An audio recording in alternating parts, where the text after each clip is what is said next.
जय हिंद एवरीवन, कैसे हो आप सभी। आज के इस क्लास में मैं आप सभी को क्लास 12 बायोलॉजी का काफी most important VVI objective question कराने वाला हूँ।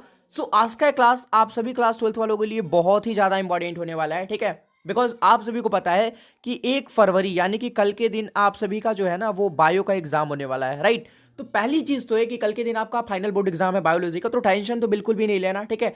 पैसेंस रखो भाई, हर एक चीज अच्छी तरीके से होने वाली है, ठीक है। प्रेशर के अंदर आके आपको कुछ गलत करके नहीं आ जाना है अपने एग्जाम में से, ठीक है। तो बिल्कुल भी टेंशन नहीं लेना है, एकदम टेंशन फ्री रहो, जाओ एग्जाम दे के आओ भैया, बहुत अच्छा जाने वाला है आप सभी का एग्जाम। आई होप बिकॉज यार आप सभी ने अगर सही तरीके से पढ़ा होगा, सही तरीके से अगर आपकी तैयारी होगी तो डरना तो है ही नहीं बिल्कुल भी। और डर रहे होंगे वही लोग जिनकी तैयारी अच्छी नहीं है, ठीक है। लेकिन होता है कि हाँ भैया मैं बोर्ड एग्जाम देने जा रहा हूँ तो थोड़ी सी घबराहट टाइप की होती है, ठीक है। बट डरना बिल्कुल भी नहीं है, एकदम पैसेंस रखो। हर एक चीज अगर आप सभी ने सही तरीके से पढ़ा है, अगर आपकी तैयारी बहुत अच्छी है तो हर एक चीज एकदम अच्छी तरीके से होने वाली है, ठीक है। तो डरना बिल्कुल भी नहीं है। बाकी आइस को स्टार्ट करते हैं, लेकिन उससे पहले मैं आप सभी से एक प्यारा सा रिक्वेस्ट करना चाहूंगा।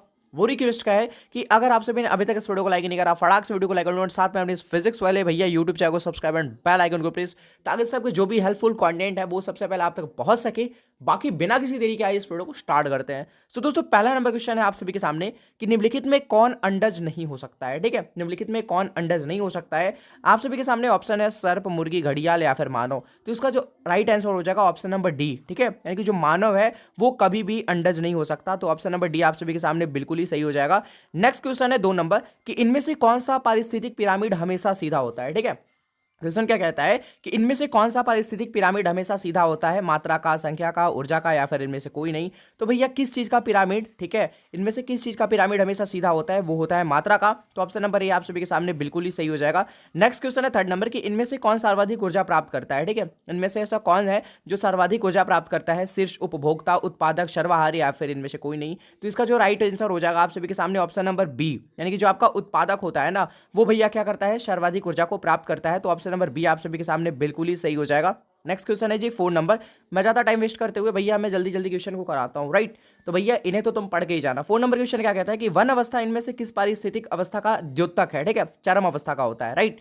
तो ऑप्शन नंबर ये आप सभी के सामने बिल्कुल ही सही हो जाएगा। नेक्स्ट क्वेश्चन है 5 नंबर कि इकोलॉजी शब्द दिया है, यानी कि जो आपका इकोलॉजी शब्द है इसको किसने दिया है, ठीक है। ओडम ने दिया है, हैकल ने दिया है, हॉर्वे ने दिया है या फिर इनमें से कोई नहीं। तो 5 का राइट आंसर आप सभी के सामने ऑप्शन नंबर बी, यानी कि ये जो आपका इकोलॉजी शब्द है इसको हैकल ने दिया है। किसने दिया है जी, हैकल ने दिया है। तो ऑप्शन नंबर बी आप सभी के सामने बिल्कुल ही सही हो जाएगा।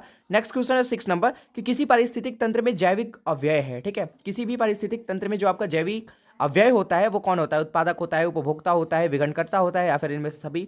तो आई थिंक इस क्वेश्चन का सॉल्यूशन मैंने पिछले वीडियो में कराया था, जो आपका आखिरी प्रहार का जो सेकंड वीडियो है ना, तो उसमें मैंने इसका जवाब मैंने आप सभी को बताया था, ठीक है। क्या होगा, उपयुक्त सभी, यानी कि उपरोक्त सभी। तो ऑप्शन नंबर डी आप सभी के सामने बिल्कुल ही सही हो जाएगा, ठीक है जी। कि किसी पारिस्थितिक तंत्र में जो आपके जैविक अव्यय होते हैं वो आपके उत्पादक भी होते हैं, उपभोक्ता भी होता है, विघटनकर्ता भी होते हैं, यानी कि इनमें से सभी। 7 नंबर क्वेश्चन क्या कहता है कि परितंत्र शब्द को किसने दिया। अच्छा, अभी हमने 5 नंबर क्वेश्चन में क्या दिखा था भैया जी कि इकोलॉजी शब्द को किसने दिया है, हैकल ने दिया है। तो भैया जो क्वेश्चन है ना इस सबको देख के जाना आपको, ठीक है, एक भी क्वेश्चन को मिस नहीं करना। बाकी यहाँ पे क्वेश्चन क्या कह रहा है कि परितंत्र शब्द को किसने दिया है, ठीक है। परितंत्र शब्द को किसने दिया है, खुराना ने दिया है, एलेनबर्ग ने दिया है या फिर एजी टांसले ने दिया है या फिर इनमें से कोई नहीं। तो इसका जो राइट आंसर हो जाएगा वो हो जाएगा ऑप्शन नंबर सी, यानी कि एजी टांसले ने भैया परितंत्र शब्द को दिया है, ठीक है। तो ऑप्शन नंबर सी आप सभी के सामने बिल्कुल ही सही हो जाएगा। नेक्स्ट क्वेश्चन कहता है 8 नंबर कि निम्नांकित में कौन प्राकृतिक परितंत्र का उदाहरण है, वन, नदी, तालाब, सभी सभी, राइट। आपको ऑप्शन सी पता चल रहा है तो डी वाला ऑप्शन सही हो जाएगा। नेक्स्ट क्वेश्चन 9 नंबर कि डफ, डफ किसे हम लोग बोलते हैं, जो आपका सना हुआ आटा होता है उसे हम लोग क्या बोलते हैं जी, डफ बोलते हैं। तो जो आपका डफ होता है या फिर मैं नॉर्मल बोलता हूँ सना हुआ आटा, ठीक है। तो इससे आपको सभी को ज्यादा क्लैरिटी मिलेगी, ठीक है। तो जो आपका सना हुआ आटा होता है इनमें से किसके कारण मुलायम होता है, यानी कि जो आपका सना हुआ आटा होता है वो आप सभी ने देख रखा होगा वो काफी ज्यादा मुलायम होता है। तो वो किसके कारण होता है, ठीक है, कार्बन डाइऑक्साइड के कारण या फिर मीथेन के कारण या फिर ऑक्सीजन के कारण या फिर इनमें से कोई नहीं। तो इसका जो राइट आंसर हो जाएगा वो हो जाएगा कार्बन डाइऑक्साइड, ठीक है। तो कार्बन डाइऑक्साइड के कारण जो आपका सना हुआ आटा होता है वो भैया ज्यादा मुलायम होता है, ओके, और हल्का भी होता है, राइट। 10 नंबर क्वेश्चन क्या कहता है कि इडली डोसा के आटे में कौन सूक्ष्म जीव प्रयुक्त होता है, जो आपका इडली डोसा के आटे होते हैं तो उसमें कौन सूक्ष्म जीव आपका प्रयुक्त होता है, ईस्ट होता है, जीवाणु होता है, विषाणु होता है या फिर इनमें से सभी। तो 10 का जो राइट आंसर हो जाएगा ऑप्शन नंबर ए, यानी कि भैया इडली डोसा का जो आटा होता है उसमें पाया जाता है आपका ईस्ट, ठीक है। तो ऑप्शन नंबर ए आप सभी के सामने बिल्कुल ही सही हो जाएगा। नेक्स्ट क्वेश्चन है 11 नंबर कि भैया पेनिसिलिन प्रति जैविक उत्पन्न होता है, जो आपका पेनिसिलिन प्रति जैविक है वो उत्पन्न होता है पौधे, विषाणु या फिर पीनोटम या फिर कृमि। तो इसका जो सही आंसर हो जाएगा 11 का ऑप्शन नंबर सी, यानी कि पी नोटम, ठीक है। तो सी वाला ऑप्शन आप सभी के सामने बिल्कुल ही सही हो जाएगा। नेक्स्ट क्वेश्चन है जी 12 नंबर कि निम्नलिखित में कौन जैव उर्वरक है, ठीक है। निम्नलिखित में कौन आपका जैव उर्वरक है, माइक्रोराइजा, किया या फिर एजोबैटर या फिर इनमें से सभी।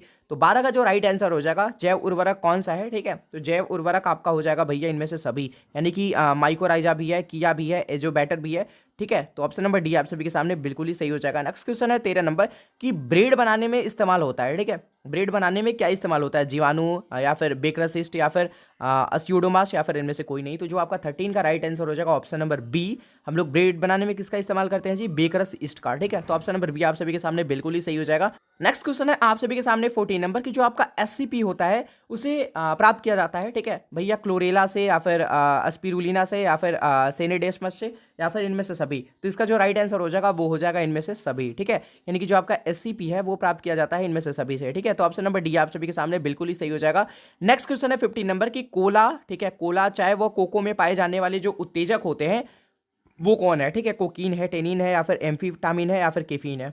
तो इसका जो राइट आंसर हो जाएगा 15 का वो हो जाएगा ऑप्शन नंबर डी, यानी कि भैया कोला चाय वो कोको में पाए जाने वाले जो उत्तेजक होते हैं वो होते हैं केफीन। तो ऑप्शन नंबर डी आप सभी के सामने बिल्कुल ही सही हो जाएगा। नेक्स्ट क्वेश्चन है 16 नंबर कि अफीम व हीरोइन किससे प्राप्त होता है, ठीक है। अफीम व हीरोइन किससे प्राप्त होता है, थिया से या फिर पेपावर से या फिर केनाबीस से या फिर थियोब्रोमा से। भाई बायोलॉजी में ऐसे ऐसे शब्द होते हैं ना जिन्हें मैं क्या ही बोलूँ भाई, पढ़ पाना मुश्किल हो जाता है। आई थिंक सबके लिए होता है भाई, ठीक है। इतने बड़े बड़े चीज़ें होती है लेकिन अभी तक तो वैसी चीज़ें मिली नहीं जो कि दिक्कत हो, ठीक है। लेकिन भाई होती है, बायोलॉजी में बहुत सारी चीज़ें होती है वैसी। चलो जी 16 नंबर क्वेश्चन क्या कहता है कि अफीम व हीरोइन, 1 सेकेंड मैं क्रॉस क्यों कर रहा, अफीम व हीरोइन किससे प्राप्त किया जाता है, थिया से या फिर पेपावर से या फिर केनबीस से या फिर थियोब्रोमा से। तो इसका जो राइट आंसर हो जाएगा 16 का वो हो जाएगा पेपावर से, ठीक है, पेपावर से। ओके जी, तो ऑप्शन नंबर बी आप सभी के सामने बिल्कुल ही सही हो जाएगा। नेक्स्ट क्वेश्चन है 17 नंबर कि मनुष्य में सबसे ज्यादा होने वाला जो कैंसर है वो कौन सा कैंसर होता है, ठीक है। मिलेनोमा या फिर लिम्फोमा या फिर शाकोरमा या फिर कार्सिनेमा, ठीक है। तो इसका जो राइट आंसर हो जाएगा जो मनुष्य में सबसे ज्यादा होने वाला कैंसर है वो है भैया कार्सिनेमा। तो ऑप्शन नंबर डी आप सभी के सामने बिल्कुल ही राइट हो जाएगा। चलो जी नेक्स्ट क्वेश्चन की ओर हम लोग मूव करते हैं। 18 नंबर क्वेश्चन क्या कहता है कि किसी आबादी का स्वरूप निर्भर करता है, किसी भी आबादी का जो स्वरूप है वो भैया किस चीज पे निर्भर करता है, वितरण पे, घनत्व पर या फिर जातीय रचना पे या फिर इनमें से सभी। तो इनमें से सभी, आई थिंक इनमें से सभी, ठीक है। और आई थिंक क्या भैया सही होगा ही, ठीक है, डी वाला ऑप्शन सही हो जाएगा आप सभी के सामने। चलो जी 19 नंबर क्वेश्चन कहता है कि किन कारणों से आबादी जो है वो सदा परिवर्तनशील होती है, किन कारणों से जो आबादी है, जो जनसंख्या है वो हमेशा परिवर्तनशील होती है, उसमें कोई ना कोई चेंजेस होता ही रहता है, ठीक है। तो कौन कारणों से, भौतिक कारण है या फिर जैविक कारण है या फिर दोनों कारण है या फिर इनमें से कोई नहीं, ठीक है। तो वो कारण आपके भौतिक कारण भी होते हैं और जैविक कारण भी होते हैं। तो इनमें से सभी, सॉरी इनमें से सभी नहीं, ए और बी दोनों, ठीक है। तो ऑप्शन नंबर, अरे यार मैं क्या कर क्या रहा, सी वाला ऑप्शन सही हो जाएगा, ठीक है। नेक्स्ट क्वेश्चन है आप सभी के सामने 20 नंबर जी की आबादी के अध्ययन में किन कारकों का ध्यान बहुत ज्यादा जरूरी है। मैं क्या बोल रहा हूँ कि भैया जब आप जनसंख्या के बारे में पढ़ते हो, जब जनसंख्या के बारे में आप अध्ययन करते हो तो उनमें से ऐसे कौन से कारक हैं जो कि जिनका ध्यान देना जरूरी है। तो अकॉर्डिंग टू ऑप्शन आप सभी को बताना है, ठीक है। पहला ऑप्शन है आप सभी के सामने कि सदस्यों की संख्या तथा प्रकार या फिर निश्चित क्षेत्र या प्रकार या फिर निश्चित समय या फिर इनमें से सभी। तो इसका जो राइट आंसर हो जाएगा ऑप्शन नंबर ए, यानी कि सदस्यों की संख्या तथा प्रकार, ठीक है। यानी कि आबादी के अध्ययन में जो सबसे ध्यान देने वाला जो कारक है वो आपका यही है, ठीक है। तो ऑप्शन नंबर ए आप सभी के सामने बिल्कुल ही सही हो जाएगा। नेक्स्ट क्वेश्चन है 21 नंबर की तालाब के किनारे इर्द गिर्द जो छिछला पानी के क्षेत्र होता है उसे हम लोग क्या कहते हैं, ठीक है, उसे हम लोग कहते हैं लिटोरल जोन। क्या कहते हैं जी, लिटोरल जोन। तो ऑप्शन नंबर ए आप सभी के सामने बिल्कुल ही सही हो जाएगा। नेक्स्ट क्वेश्चन है 22 नंबर की मनुष्य के हाथ, चमगादड़ के पंख तथा वेल के जो फ्लिपर होते हैं वो अभिव्यक्त करते हैं किस चीज को, अवशेषी अंग को, सॉरी अवशेषी अंग को, ठीक है, या फिर असमझात अंग को या फिर विकासवादी अंग को या फिर समझात अंग को। तो इसका जो राइट आंसर हो जाएगा आप सभी के सामने, ध्यान से चीजें यहाँ पे देखना, जो मनुष्य के हाथ होते हैं, जो चमगादड़ के पंख होते हैं तथा जो वेल के फ्लिपर होते हैं, ठीक है, वो किस चीज को अभिव्यक्त करते हैं जी, ठीक है, वो किस चीज को अभिव्यक्त करते हैं। तो वो अभिव्यक्त करते हैं भैया समझात अंग को, राइट, समझात अंग को। तो 22 का ऑप्शन नंबर डी आप सभी के सामने बिल्कुल ही सही हो जाएगा।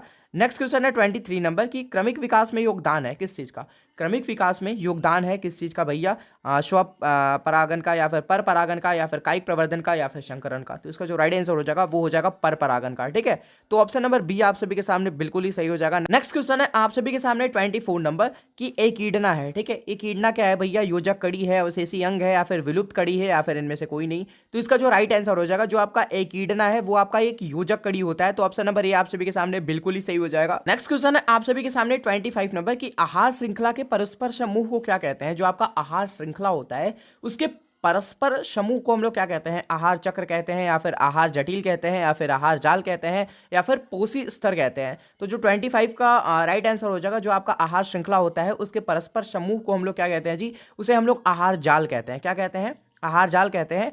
तो ऑप्शन नंबर सी आप सभी के सामने बिल्कुल ही सही हो जाएगा, मैं यहाँ पे मेंशन कर दे रहा हूँ। 26 नंबर क्वेश्चन क्या कहता है कि इनमें कौन सबसे ज्यादा ऊर्जा प्राप्त करता है, ठीक है, इनमें से कौन सबसे ज्यादा ऊर्जा प्राप्त करता है। तो इस क्वेश्चन को हमने ऑलरेडी क्लियर कर रखा है, ठीक है, उत्पादक को, ठीक है।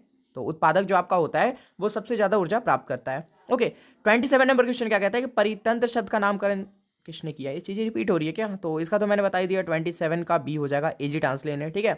चलो जी, नेक्स्ट क्वेश्चन है आप सभी के सामने 28 नंबर कि झील में द्वितीय पोषण स्तर होता है, ठीक है। तो इसका जवाब आप सभी को मुझे कमेंट में बताना है, बिकॉज आप सबकी एक क्वेश्चन मैं आपको होमवर्क के तौर पे प्रोवाइड कर रहा हूँ। पहली चीज तो ये, दूसरी चीज कि भैया कल यानी कि 1 फरवरी को आप सभी का एग्जाम है, राइट। तो इसका जवाब आप कमेंट में बता के जाना कि भैया इसका जवाब होने क्या वाला है एक्चुअल में, ठीक है। चलो जी, ए होगा, बी होगा, सी होगा, डी होगा, इस तरीके से मेंशन करके आप सभी को कमेंट में क्या करना है जी, बताना है। 29 नंबर क्वेश्चन को हम लोग बढ़ते हैं। 29 नंबर क्वेश्चन क्या कहता है कि जो हरे पौधे होते हैं उसके जो उत्पादक होते हैं, जो मतलब हरे पौधे के जो उत्पादक होते हैं वो क्या करते हैं? प्रकाश ऊर्जा को रासायनिक ऊर्जा में बदल देते हैं, या फिर रासायनिक ऊर्जा को प्रकाश ऊर्जा में कन्वर्ट कर देते हैं, या फिर दोनों सही है, या फिर इनमें से कोई नहीं, ठीक है। तो इसका जो राइट आंसर हो जाएगा ऑप्शन नंबर ए, ठीक है, ऑप्शन नंबर ए, यानी कि प्रकाश ऊर्जा को रासायनिक ऊर्जा में बदल देते हैं। कौन? जो हरे पौधे के उत्पादक होते हैं ना, वो प्रकाश ऊर्जा को रासायनिक ऊर्जा में बदल देते हैं, राइट। तो ऑप्शन नंबर ए आप सभी के सामने बिल्कुल ही सही हो जाने वाला है। नेक्स्ट क्वेश्चन है 30 नंबर, और आज का इस क्लास का शायद आई थिंक आखिरी क्वेश्चन होने वाला है, ठीक है। ऊर्जा का जो पिरामिड होता है वो क्या होता है? सदैव उल्टा, सदैव सीधा, या फिर दोनों हो सकता है, या फिर इनमें से कोई नहीं।